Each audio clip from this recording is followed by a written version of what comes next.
In the early 1800s, Red Clay Park in the hills of eastern Tennessee was the seat of the Cherokee government. The great council spring that the Cherokee used for their water supply was located there. At a council meeting, they learned that they were to lose their mountains, streams, and valleys forever. Principal Chief of the Cherokee, John Ross, sent a petition to the government asking them to change the relocation policy. He wrote, "We are deprived of membership in the human family. We have neither land nor home nor resting place that can be called our own. We are overwhelmed." This petition did not move the government to abandon the relocation policy.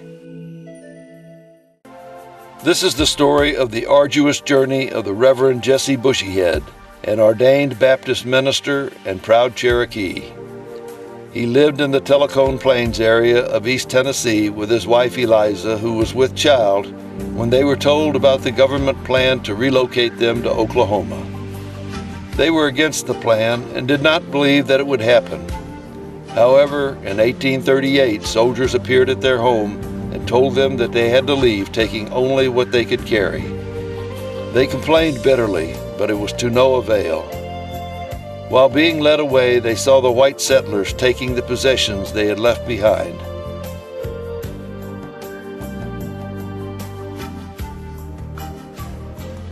They were taken to Fort Cass on the Hiwassee River and placed in stockades.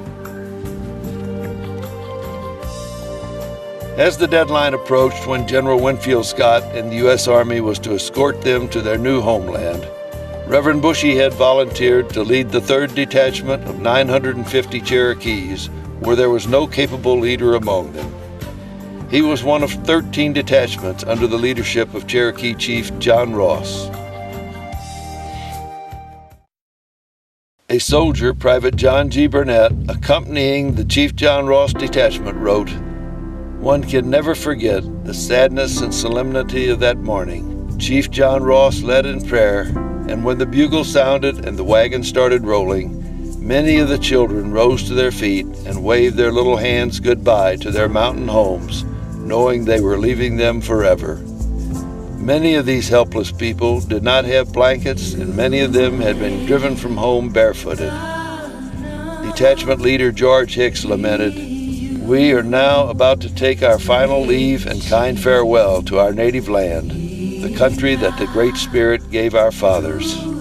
Reverend Bushyhead's detachment left on the forced journey of 800 miles to Oklahoma on September 3, 1838, just 2 days after the Elijah Hicks detachment.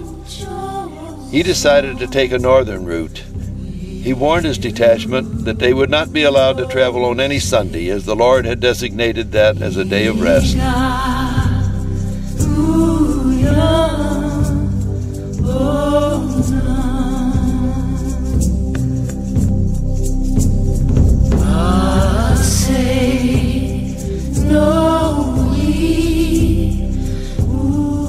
They arrived at the Shellsford Baptist Church on October the 26th, where they were allowed to camp and care for their sick. The animals and people were fatigued from passing so rapidly over bad road. He preached to his people and to members of the community. They held a council there that resulted in them sending a message to Cherokee Chief John Ross, requesting that claims for losses be delayed until every Cherokee with a claim could be present or represented. They had their corn ground at the grist mill, located nearby on the Collins River. They held a service for the Cherokees who died there. They were buried in the nearby cemetery in unmarked graves.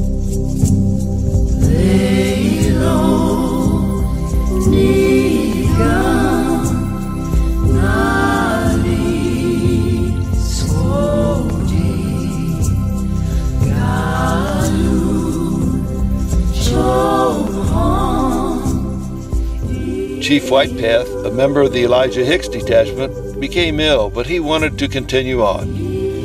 The Mallory Way Station, located in Port Royal, housed a tavern and stagecoach inn. They bought meal and fodder from the Port Royal mills and other goods from the local merchants. They stayed there to rest before moving on. Chief Whitepath, though ill, continued on until he reached the Stagecoach Inn at Guthrie, Kentucky. The water from the inn's well seemed to revive him, and he called it the Well of Sweet Water.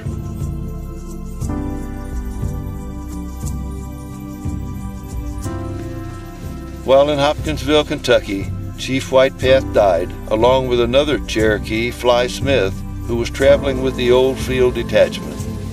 Stephen Foreman, a minister with that detachment, and Reverend Bushyhead preached the funeral service for them. From Hopkinsville, Kentucky, they headed northwest toward the Big Spring at Princeton, Kentucky. Before arriving there, Reverend Bushyhead's older half-brother Isaac became ill.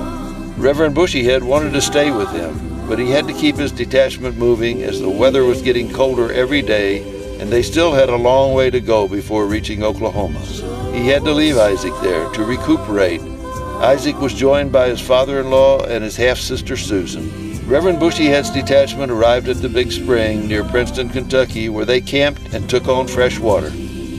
While at Big Spring, Reverend Bushyhead heard that Reverend Daniel Buttrick had stopped where Isaac and his family were camped. He had spent the night with them conversing about religious subjects. Before leaving, he had prayer with them. The weather turned bitterly cold after they left the Big Spring and headed toward Berry's Ferry to cross the Ohio River.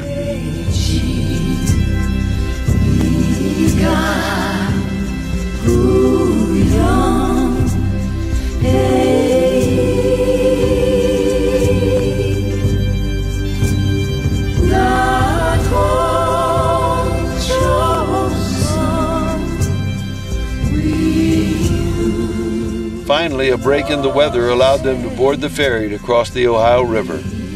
They were charged $1 each, which was about 8 times the going rate. When the ferry arrived at Golconda in Illinois, a man named Willard charged them a toll to use a road he had constructed specifically to cash in on them. The days and weeks they spent in crossing Illinois were the most brutal for them. Many landowners would not allow them to camp on their land or cut firewood for warmth and hot food. In peace, we've come to pray and to seek the Lord today. They reached the village of Anna, Illinois. Reverend Buttrick said it was a pleasant little village and its moral character was better than any they had seen in Illinois. Reverend Bushyhead and his wife Eliza met Anna and Winstead Davy there. Eliza was expecting a child, and Anna Davy insisted that they stay with them. After a most pleasant stay, they extended their gratitude to the Davies for their hospitality. He led his detachment the short distance to Willard Landing on the Mississippi River, arriving in a snowstorm.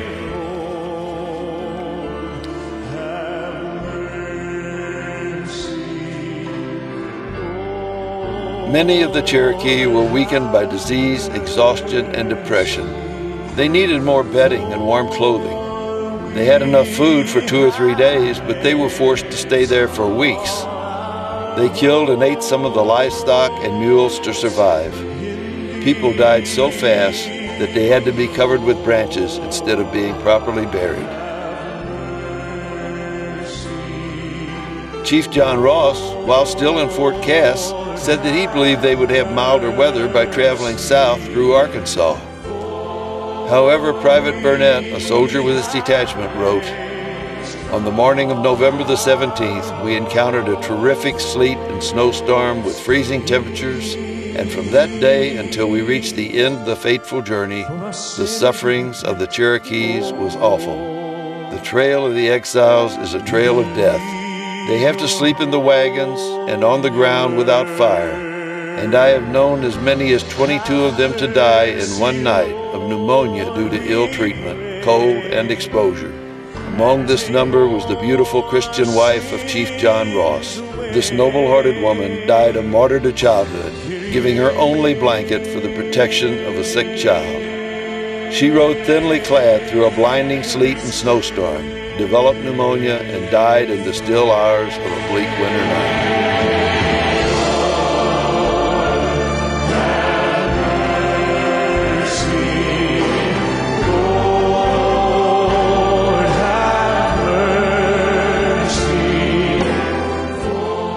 They camped there, and on January 3, 1839, Eliza gave birth to a daughter.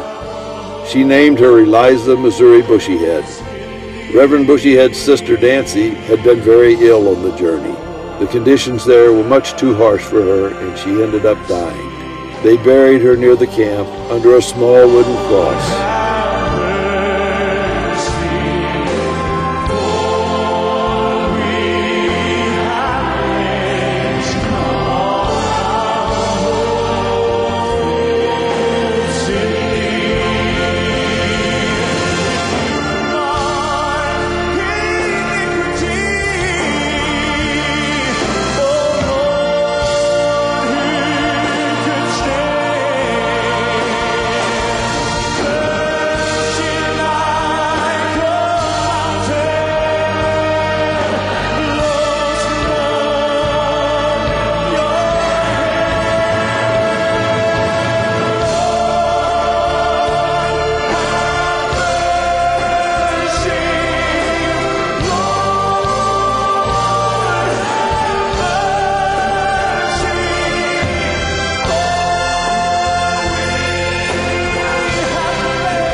On February the 23rd, 1839, his detachment arrived in Oklahoma. They settled in a place they called Breadtown because food rations were distributed there. Later, they renamed it Baptist Mission. Their first year there was one of rapid rebuilding. Reverend Bushyhead held church services in his home until the Baptist Mission Church was established, using beams brought all the way from Tennessee and Georgia. In the ensuing years, Reverend Bushyhead was elected Chief Justice of the Cherokee Nation, and he would also serve as Clerk of the Council. Reverend Jesse Bushyhead's noble work is cut short by a fever, which leads to his death on July 17, 1844. He is buried in the Baptist Mission Cemetery, where a monument to him is erected. An epitaph on the monument reads, "Reverend Jesse Bushyhead was a man noble in person and noble in heart. His choice was to be a true and faithful minister of his Lord and Master rather than any high and worldly position. He loved his country and people, serving them from time to time in many important offices and missions. He united with the Baptist Church in his early manhood and died as he had lived, a devoted Christian.